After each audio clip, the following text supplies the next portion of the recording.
I've started a little swatch here to demonstrate how to do mosaic knitting. This is based off the Castle Peak Shawl, and I'll put the link down below. With mosaic knitting, you use only one color of yarn at a time, and you slip the stitches in the color that you want to preserve. So it's a way to do color work where you don't have to hold two colors of yarn at the same time. It's really easy, but it can make beautiful geometric patterns. So the last two rows I worked, you can see we're in the dark blue color. That means that the next two rows are going to be in the light blue.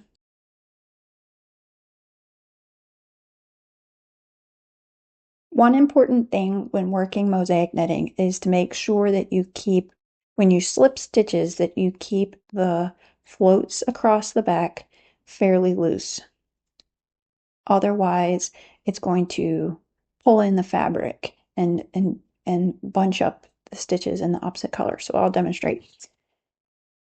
So there's that float, the working yarn, which crosses over the back of those slip stitches. But notice when I pull that yarn too tightly, those blue stitches are getting all scrunched together. And it's actually warping the knit stitches on the front. So one way to try to avoid the tensioning problem is to spread out your stitches on the right hand needle after you knit them. Make sure that you keep them spread while you're working to give those floats enough space. Otherwise, if you notice that you have pulled things too tightly, you can always use your fingers or another needle and give that float a little tug to loosen things back up again.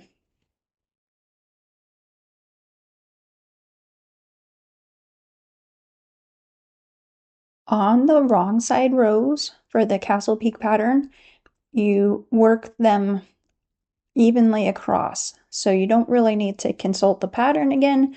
You know that if there's a light blue stitch, you're going to purl it.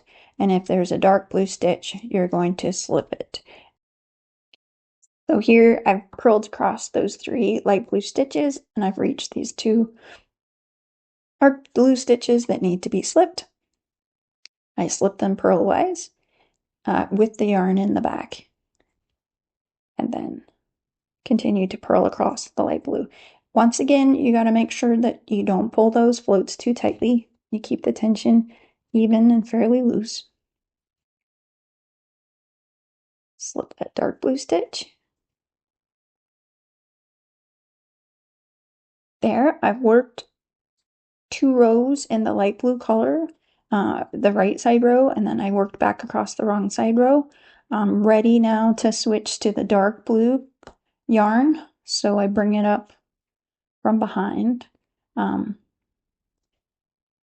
work, and then I would continue across and follow the pattern, slipping the light blue stitches and then knitting the dark blue stitches and whatever else the pattern tells me to knit. You're always going to be knitting the stitches that are in the color of the working yarn of the current row, but sometimes you're going to be working some of the light blue stitches as well. It just depends on what the pattern tells you to make the shapes that you want.